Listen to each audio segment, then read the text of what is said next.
কারণ উনি আমার মা। আশ্চর্য, আমি কখন বললাম উনি আমার মা?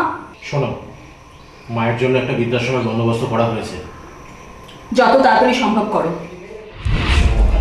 এই, তুমি একটা কথা পরিষ্কার করছো, তুমিও না তোমার মায়ের জন্য আর এই নাকি পুতির চেষ্টা করো না। অনেক রাত হয়েছে, লাইটটা নিভিয়ে শুয়ে পড়ো। আমি জানি, আমি তখন বলছিলাম তুমি ঠিক ছিলে। আমি তো জানি আমি ঠিক ছিলাম, তুমি বলছিলে। আমাকে আমাকে বোঝাওনি কেন তুমি তখন? চেষ্টা তো করতাম, কিন্তু তখন কি তুমি কারোর কথা শুনতে? যা খাবার খেতে দেওয়া হয়েছে সেটাই খেয়ে নে। বাসি খাবার, এরপর এটাও দাও।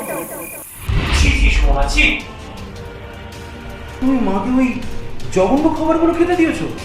ও, তাই বললাম। চোখ বন্ধ করলেই আমায় উপলব্ধি করতে পারবে।